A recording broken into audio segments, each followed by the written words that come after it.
Bismillah, alhamdulillah, wa salatu wa salam ala rasulullah. Assalamu alaikum wa rahmatullahi wa barakatuh. Welcome to lesson 2. In this lesson, the Nahwu lesson, the syntax lesson is about Mudhakkar and Mu'annath. So we're expanding on the previous lesson, which was about Mubtada Khabar, a subject and predicate, a sentence made up of two words, two nouns, where the second word, the Khabar, gives information about the first word, it's called Mubtada. Now we're going to expand that rule, is that we'll make the first word a feminine. Remember, Arabic has two genders in the language, hence it affects, there's a effect on words in relation to each other if they're masculine or feminine. And the word for masculine is mudhakkar. So like I said, we'll try to avoid using the English words as much as possible so we can do away with it and then focus on the Arabic grammar, as that will eventually is what we're going to be using most of the time. And the feminine in Arabic is mu'annath. Mu'annath. So just here at the top, you can see mudakkar and mu'annas. So if this first example is a masculine, because at-talibu is a male student. Karimun. So this is simple mubtada khabar. We learnt in the first line. At-talibu. Remember, it's alif lam at the start. It's a definite noun. And this is a common noun, not a proper noun. So it's not a name. So it's a da, and the da is identified with alif lam. Remember, this is a sun letter. It's ta, and ta is a sun letter. So hence, you skip the lam and put a shadda on the ta. At-talibu. You don't say al-talibu. So at-talibu, meaning the male student. Karimun is generous. Karimun is generous. That's the khabar. So at-talibu is the mubtada, and karimun is the khabar. Now we feminize this, make it mu'annath, this sentence, and because we cannot use this sentence for a female student, it is only for a male student. So we say at-talibatu. Now the way to make it feminine is that you put a fatha on where the ba was, where the dhamma was here, you change it to a ba, and you add the round ta. So it looks like a ha with the two dots, ta marbuta, the round ta at the end. So it becomes at-talibatu. Just by doing that, you cannot do this to every word, any noun. There's certain nouns that you can do this to, a noun that has a masculine and feminine. Some nouns are only feminine. For example, al-ummu, the mother, which is number 5, is automatically, by being mother, it's automatically feminine. It cannot be masculine. So at-talibatu is the mubtada, it's feminine. What happens to the second word, the khabar? It becomes karimatun. It also changes. Remember, it's a khabar, so it's got a dhammatain instead of a dhamma at the end. So like karimun, you got karimatun. Same thing happens to this as happened to the first one. The second last letter of this, which was the last letter in the masculine, it gets a fatha. So the last letter of the masculine gets a fatha. And then you got the ta marbuta that's added to the end. Since it's indefinite, then it's got tanween, dhammatain. So at-talibatu karimatun, right? The student, a female student, is generous. This is what still this is still mubtada, this is still khabar, but both of them are mu'annath, they're feminine now. Mahmudun alimun. We've seen this sentence before. Mahmud is knowledge, mubtada khabar. Now we're using proper nouns. Hindun alimatun. This is the equivalent for a proper noun. Hind is the name of a lady. Hindun alimatun. She is knowledgeable. Al-ummu sa'idatun. Al-ummu sa'idatun. The mother, sa'idatun, is so this is a type of noun that cannot have it cannot have a masculine. So there's no opposite or masculine equivalent of it. Al-ab is a total different word. It's not, you don't change one word into another. Like a talib, and you get talibatu. Doesn't have that equivalent in terms of just changing a haraka or a letter, adding a letter, and it will become masculine, or reducing a letter. Al-ummu sa'idatun is happy. Al-mar'atu sa'idatun. The woman is happy. So there is an explanation provided here. The sentence once, whose mubtada is mudakkar and is grammatically similar to those in the preceding lesson, in lesson 1. This sentence begins, so number 2. So now the lessons at the bottom, if you look at it, the grammatical analysis is for each one. So number 2 is here. The sentence begins with the noun at-talibatu is a mubtada. I already explained this already, but you can go through the explanation there, which explains in detail and read it yourself how the mudakkar mu'annas work, right?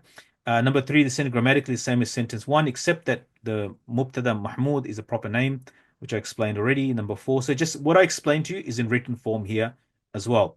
Let's look at some more examples, further examples. As-salatu tawilatun.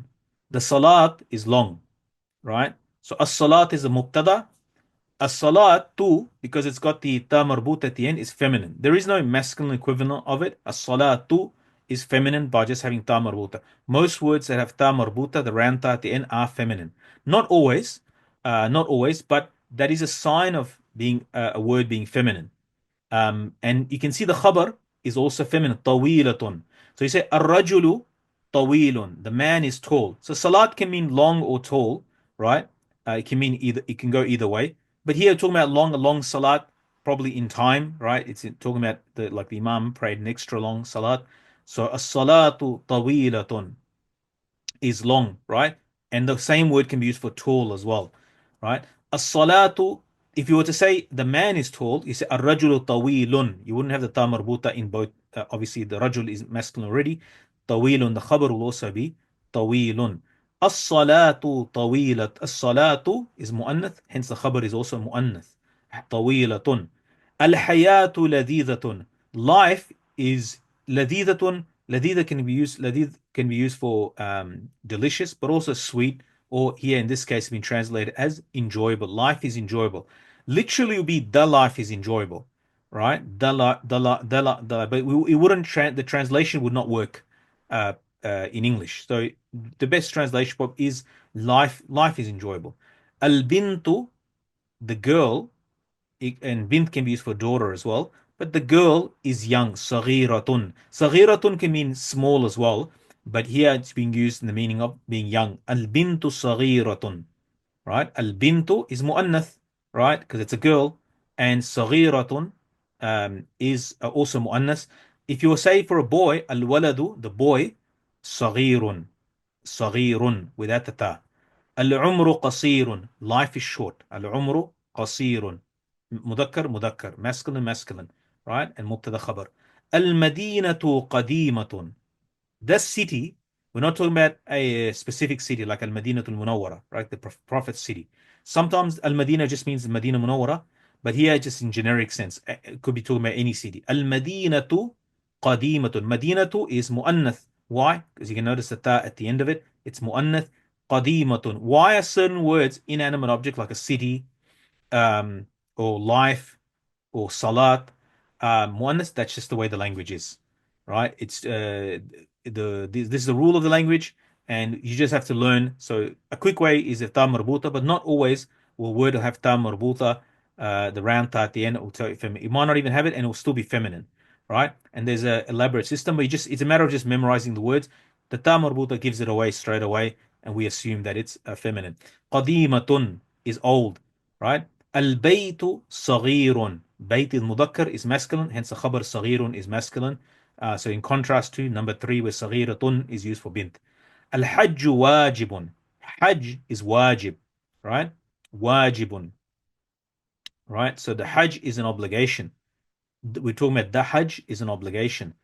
الصلاة واجبة. Because salat is muannas, the khabar wajib becomes wajibatun. So wajib does have a masculine and feminine. الصوم واجب. Fasting is wajib. So now it's become masculine again. الحياة قديمة. I put a footnote there. الحياة. This hayat, because at the moment you only know 2 rules. You know مذكر مؤنث, you know مبتدا خبر, and a little bit rules in between. So الحياة, the life, is pre-eternal. We're talking about Allah's life. Is qadim. Qadim means ancient, old, but when you use it in aqīda context, then we're talking about Allah's life. So the life, meaning Allah's life, is pre-eternal. His life doesn't resemble our life. This word qadim is used in aqīda in a specific way. It's a technical term, which means pre-eternal without a beginning. So our life has a beginning because we are creation, right? So it's different. And his life and our life is dependent on him, while he's not dependent on anybody, right? He's self subsisting, right? Without needing anything. He doesn't use up resource. He is, and he has life, and that's one of his intrinsic attributes, subhanahu wa ta'ala. Right. So al-hayat is here in that context, and I've made a note of that. So there's the exercise, which is made of the words that you already learned. Just they're mixed up, so they're very easy to do, inshallah. All right. The second part of the lesson is sarf. Sarf, remember, is a sarf of af'al, and af'al is the plural of fi'l. So we're doing sarf, meaning sarf, you're making one form of verb into another. So in the first lesson we learned, nasara, nasaru. He helped, singular. right? Masculine. He helped. Nasara, right? Those two helped, males. Nasaru, and more than two help, jama, plural.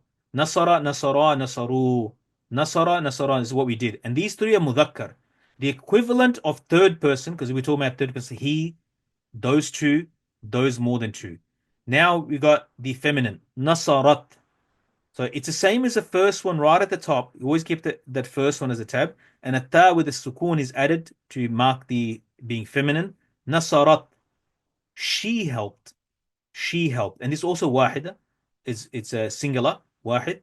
And same breakdown, three. Singular, dual, plural, right? Singular, dual meaning two, plural more than two, right? Jama. Wahid, tathniya, jama, wahid, tathniya, jama. And the three for mudhakkar and three for muannas, three for masculine, three for third person, right? Nasarat, she helped, right? Nasarata, so ata is put, nasara is there still there? Ata with a fatha and alif extended. Nasarata, right? Nasarna. So Nasarata, those two women helped or females helped. Nasarna, those more than two women, females helped. So now you have six verb forms, which are made from Nasara, the first one. So Nasara, Nasara, Nasaru. Nasarat, Nasarata, Nasarna. Nasara, Nasara, Nasaru. Nasarat, Nasarata, Nasarna. Nasara, Nasara, Nasaru. Nasarat, Nasarata, Nasarna. This, you have to reel this off until it flows off the tongue, it rolls off the tongue with ease, and you can recollect the nasara, nasara, nasaru. There's three masculine, he, those two, and more than two. Nasarat, nasarata, nasara, three female. So you have to repeat this. This is called scaffolding. It's not the language. This is giving you some structures, an internal sort of. You're building in like a building, and there's scaffolding around the building, right? That's not the point. The point is that you have a structure, that you have a reference guide in your mind, that you can refer to, like a mind map. It's creating a mind map in your mind of the verb morphology. Else, it's very, very challenging. Else, it's very hard. So this is to give you, fast track you in the verb. So go wahid tathniya jama, wahid tathniya jama, which I explained last week. So singular, dual, plural, single, dual, plural, three masculine, three feminine. Nasara, nasara, nasaru, nasarat, nasarata, nasara. You have to do it very quickly, right? You have to, and if you can quiz yourself, look at the English column only and say, they, many women helped. Nasarna. Like you have to repeat this over and over again until you know it back to front. Do it in this lesson. It's an accumulative process, else you're going to be trying to do it in the next lesson. All right. So that's the verbs, and there's two more verbs given. Sami'a. Sami'a, he heard. So you'll create, the first letter will be the same, the second letter is the same. The last one may change depending on the ending.